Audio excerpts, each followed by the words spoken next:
नमस्कार, आज हम डिस्कस करेंगे गांधीयन टीचिंग के इंपॉर्टेंट क्वेश्चन। देखिए, गांधीयन टीचिंग के इंपॉर्टेंट क्वेश्चन डिस्कस करेंगे क्योंकि अलाइड सर्विस के एग्जाम में जो है वो अलग से मेंशन किया गया है इसको, और क्वेश्चन पूछे भी जाते हैं पब्लिक सर्विस कमीशन के द्वारा।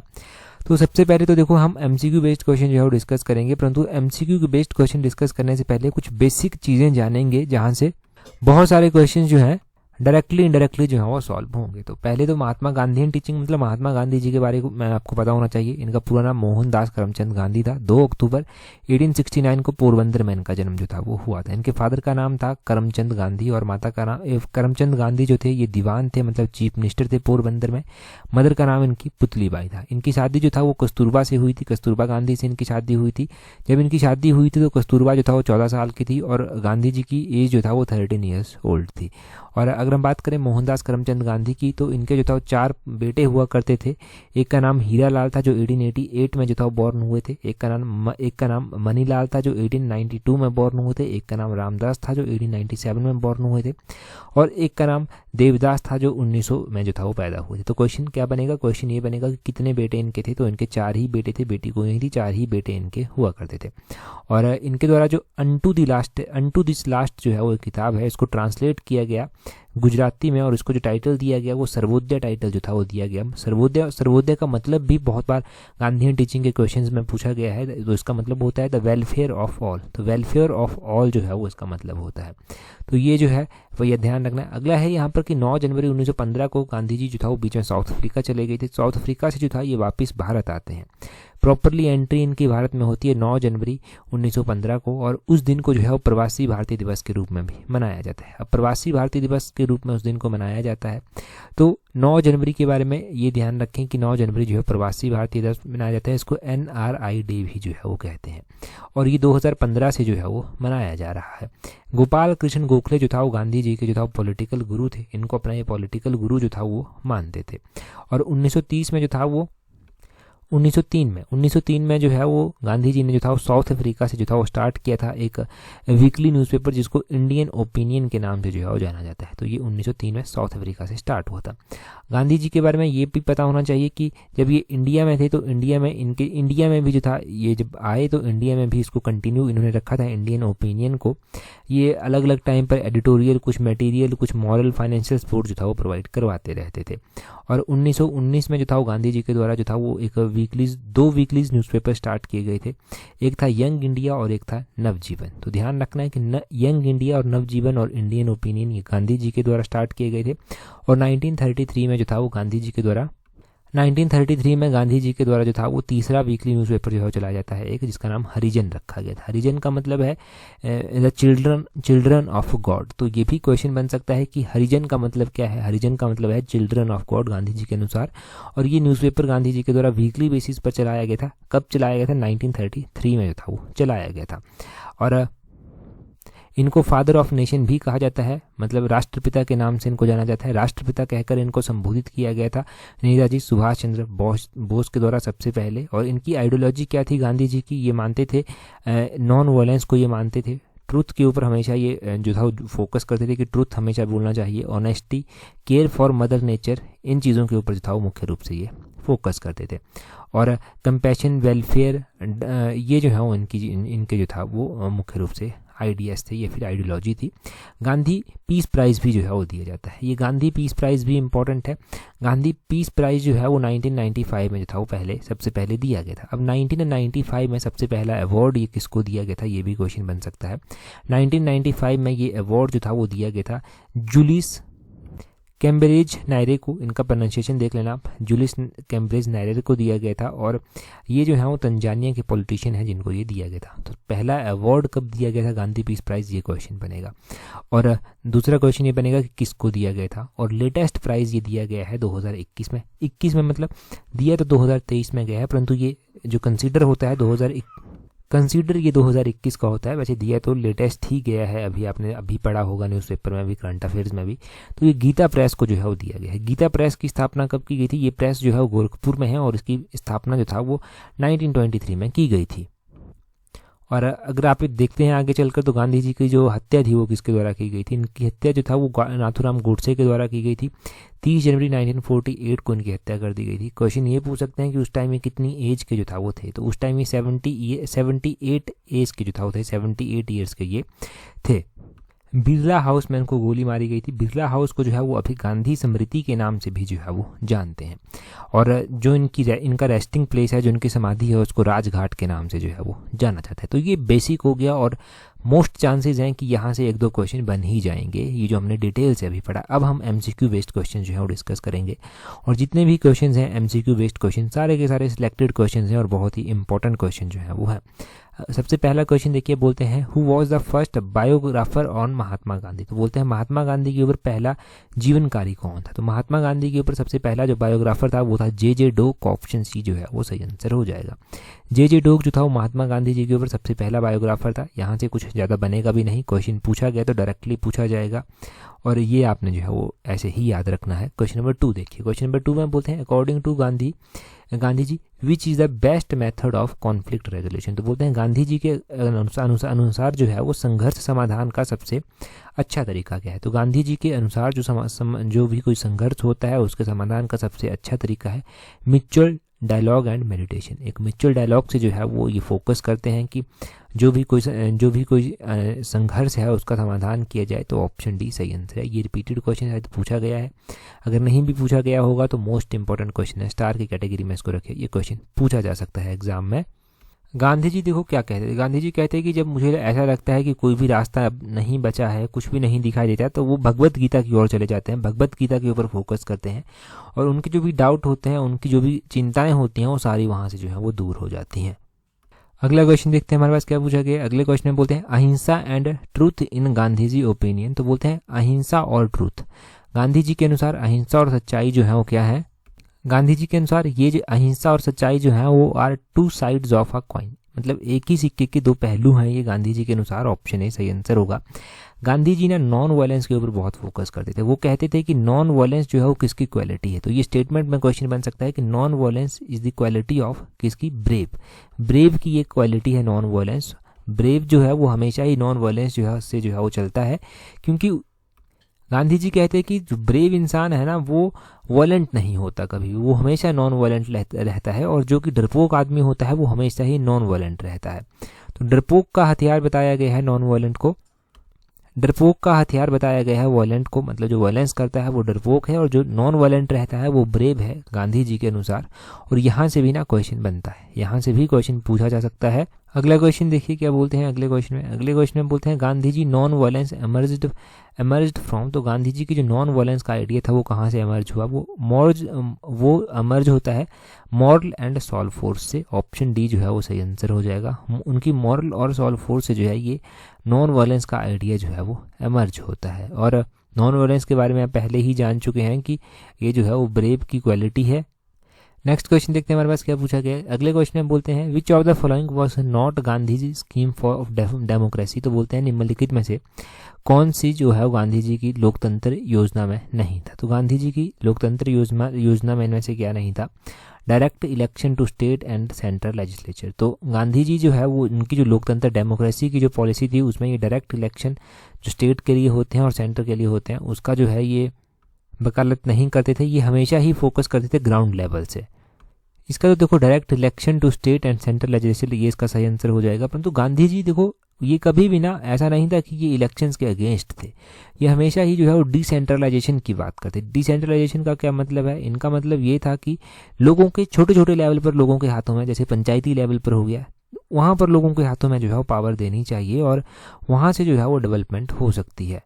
तो गांधी जी के साथ आपने डिसेंट्रलाइजेशन को जो है वो ज़रूर जोड़ना है, क्योंकि डिसेंट्रलाइजेशन जो है ये ही इनका जो है वो मेन कॉन्सेप्ट रहता था इलेक्शन की जब भी बात होती थी। एक और बात ये कहते थे कि अगर कोई व्यक्ति, मान लो कोई व्यक्ति है वो अपनी ऑर्डिनरी लाइफ में जो है 25 रुपये लेकर जो है वो खुश रहता है, तो उसको कोई अधिकार नहीं कि वो 250 रुपये लेकर जो है वो काम करे, चाहे वो कोई भी किसी भी लेवल का जो है वो व्यक्ति हो। वो अगर 25 रुपये लेकर काम कर रहा है पर मंथ, तो 25 रुपये से ही जो है वो उसको काम करना चाहिए। तो ये गांधी जी की डेमोक्रेसी की स्कीम के बारे में पता चल गया कि डायरेक्ट इलेक्शन की फेवर नहीं करते थे, ये डिसेंट्रलाइजेशन की हमेशा ही बात करते थे। अगला क्वेश्चन देखते हैं हमारे पास क्या पूछा गया है। बोलते हैं which of the following books was written by Gandhi ji when he was travelling from London to South Africa. देखो अभी हम पढ़ रहे थे कि गांधी जी के द्वारा कुछ किताबें जो हैं वो लिखी गई हैं, तो वहीं से ये क्वेश्चन सॉल्व होता है और ऐसा ही क्वेश्चन डेफिनेटली एग्जाम में भी बनेगा। गांधी जी जब लंदन से साउथ अफ्रीका के लिए ट्रैवल कर रहे थे तो उनके द्वारा किताब लिखी गई थी हिंद स्वराज नामक ये किताब। ऑप्शन ए सही आंसर है।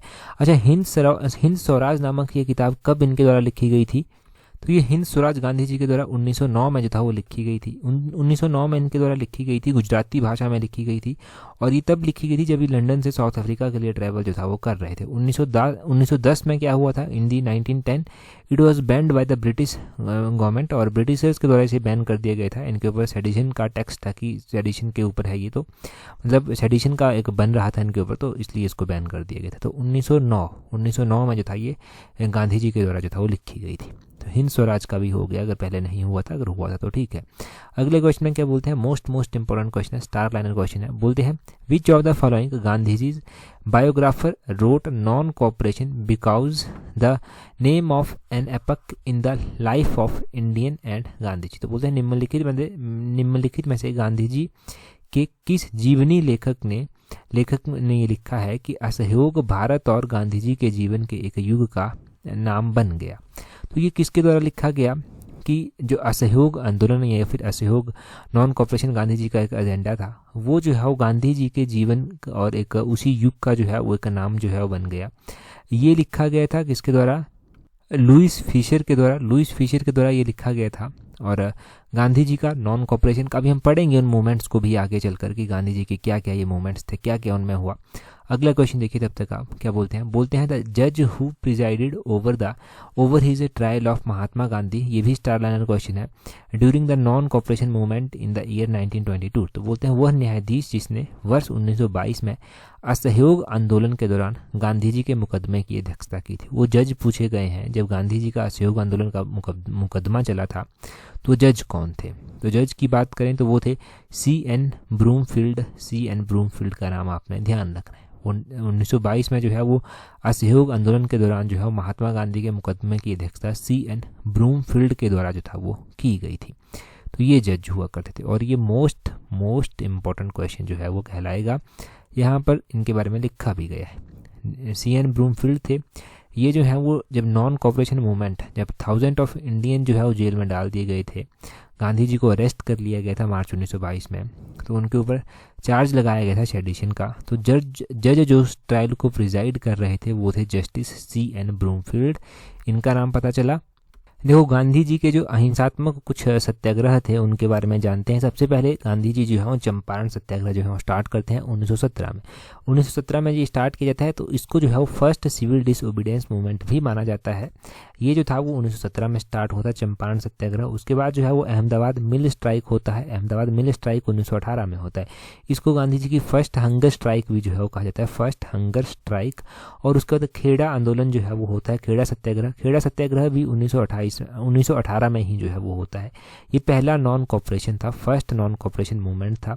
और उसके बाद रॉलेट सत्याग्रह आता है। तो रॉलेट सत्याग्रह जो है वो होता है। तो रॉलेट सत्याग्रह जो है ये फर्स्ट मास स्ट्राइक थी गांधी जी के द्वारा। और फिर तो जलियांवाला बाग हत्याकांड होता है, फिर उसकी इंक्वायरी होती है, फिर नॉन कॉपरेशन मूवमेंट चलता है। नॉन कॉपरेशन मूवमेंट 1920 के करीब चल पड़ता है। और फिर उसके बाद क्या होता है, चौरी चौरा की घटना जो है वो होती है। 5 फरवरी 1922 को ये चौरी चौरा की घटना होती है। गांधी जी यहाँ से बड़े ही आहत होते हैं, इनको बहुत धक्का यहाँ से लगता है, जिसके बाद ये अपना नॉन कॉपरेशन का मूवमेंट जो है वो वापस भी ले लेते हैं। फिर उसके बाद ये केस चलता है 1922 में ये केस चलता है। और इसमें जो है वो सेडिशन का चार्ज जो था वो लगाया गया था। जज थे C.N. ब्रूमफील्ड। नेक्स्ट क्वेश्चन देखिए क्या बोलते हैं। नेक्स्ट क्वेश्चन में बोलते हैं who had said about Gandhi ji a seditious middle temple lawyer now posing as a half naked fakir. तो गांधी जी के बारे में किसने कहा था कि एक देशद्रोही मिडिल टेम्पल वकील जो अब अर्धनंग फकीर का रूप धारण कर चुका है। तो सिंपली क्वेश्चन ये भी पूछ लिया जाता है कि गांधी जी के बारे में ये किसने कहा था, हाफ नेक्ड फकीर। गांधी जी को हाफ नेक्ड फकीर किसके द्वारा कहा गया था? तो ये कहा गया था विंस्टन चर्चिल के द्वारा। विंस्टन चर्चिल, ऑप्शन ए जो है वो सही आंसर हो जाएगा। अच्छा, कौन था ये चर्चिल? तो चर्चिल जो था वो ब्रिटिश प्राइम मिनिस्टर जो था वो हुआ करता था।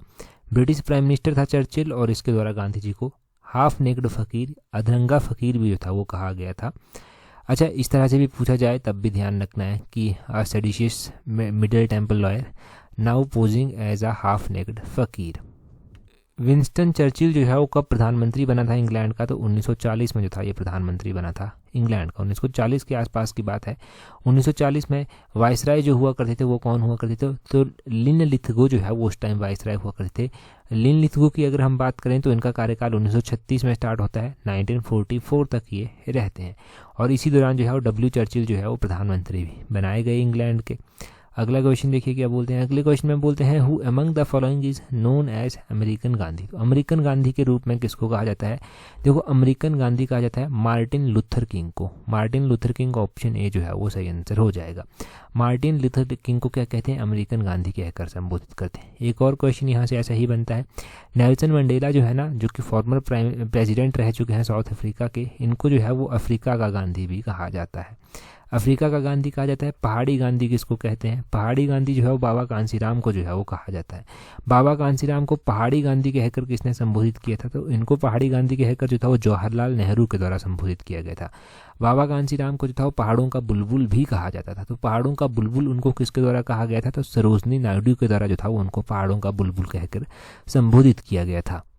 अब हिमाचल के कॉन्टेक्स्ट में जब बात हुई है तो हिमाचल के कॉन्टेक्स्ट में गांधी जी के द्वारा हिमाचल की यात्रा भी की गई, तो उसके बारे में भी यहाँ से हम बात करेंगे क्योंकि वहाँ से भी क्वेश्चन बनने की बहुत ज़्यादा संभावना है। तो वहाँ से इंपॉर्टेंट पॉइंट जानते हैं कि गांधी जी के द्वारा कब कब क्या किस तरह से यात्रा की गई हिमाचल की। वैसे तो देखो, गांधी जी बहुत बार जो था वो हिमाचल आए थे, परंतु पहली यात्रा इनके द्वारा जो था वो कब की गई थी, ये क्वेश्चन बनता है। तो पहली यात्रा मई 11, 1921 को जो था वो इनके द्वारा की गई थी। अच्छा, अब मई 11, 1921 को जो था ये हिमाचल आए थे। ये आपने ध्यान रखना है कि समरहिल रेलवे स्टेशन में आकर ये पहुंचते हैं। इनके साथ जो था वो और कौन कौन था? तो इनके साथ इनकी पत्नी कस्तूरबा गांधी थी। इनके साथ जो था वो मदन मोहन मालवीय थे। अली ब्रदर्स थे इनके साथ। शौकत और मोहम्मदन ये भी इनके साथ थे। अली ब्रदर्स, शौकत और मोहम्मदन ये इनके साथ थे।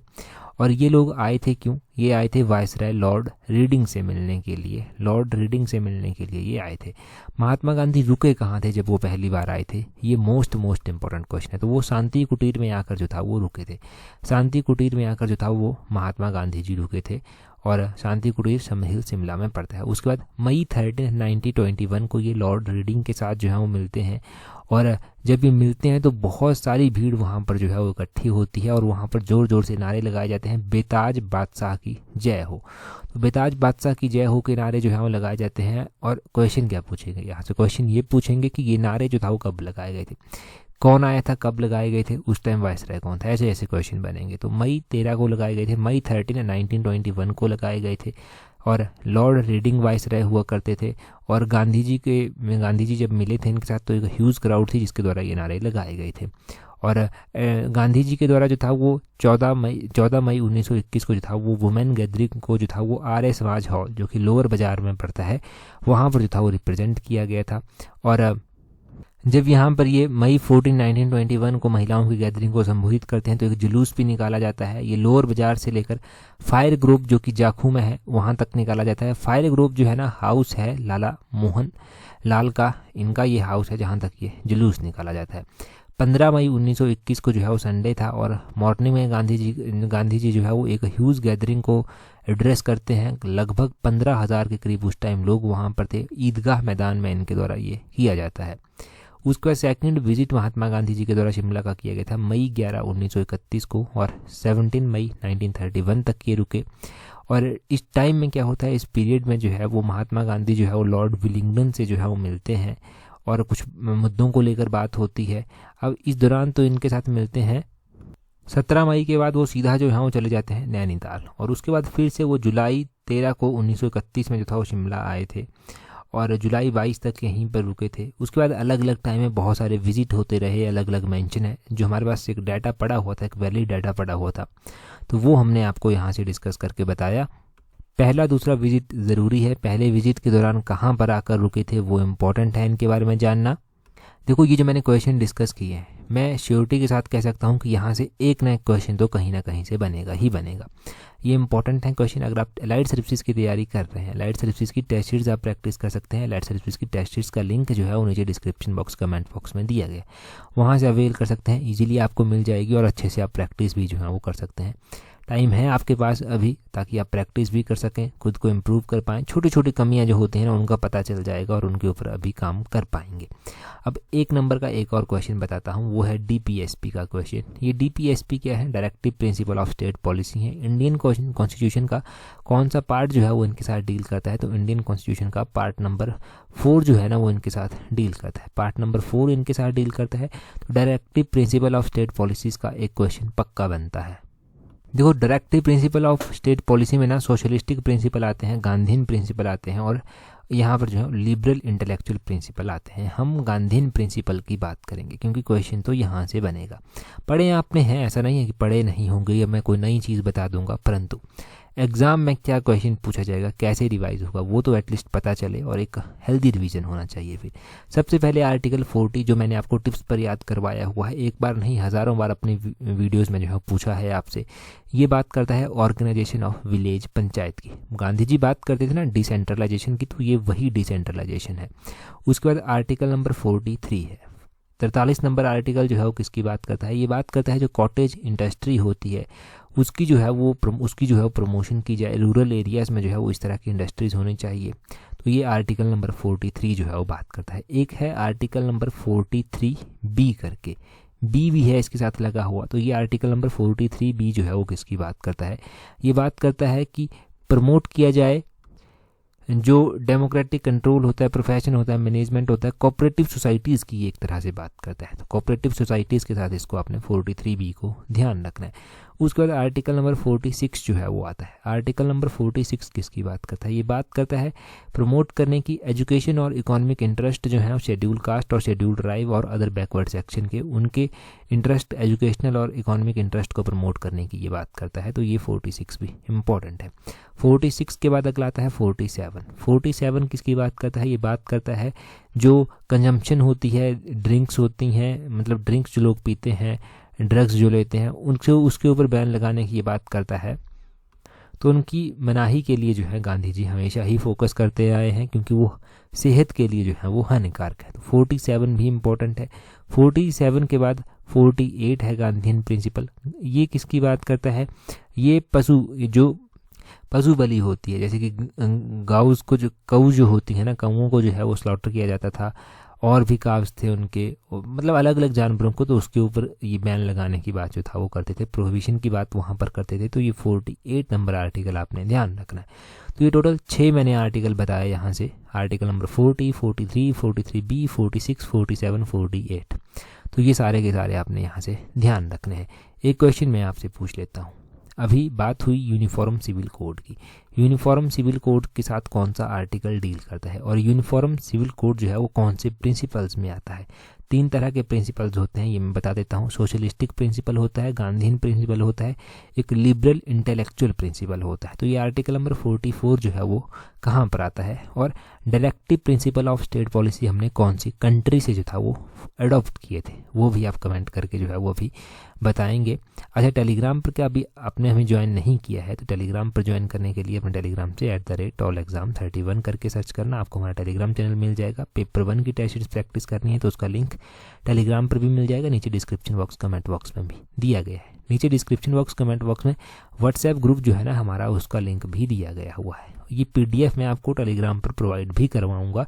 इस PDF में आपको क्वेश्चंस भी और भी क्वेश्चंस मिलेंगे, ऐसा नहीं जो क्वेश्चन डिस्कस किए वही होंगे, कुछ और क्वेश्चंस भी यहाँ पर एडिशनल होंगे। तो ज़रूर हमारा व्हाट्सएप और टेलीग्राम ग्रुप ज्वाइन कर लीजिए अगर अभी तक नहीं किया है। That's all for today. Thank you very much for watching and listening it very patiently.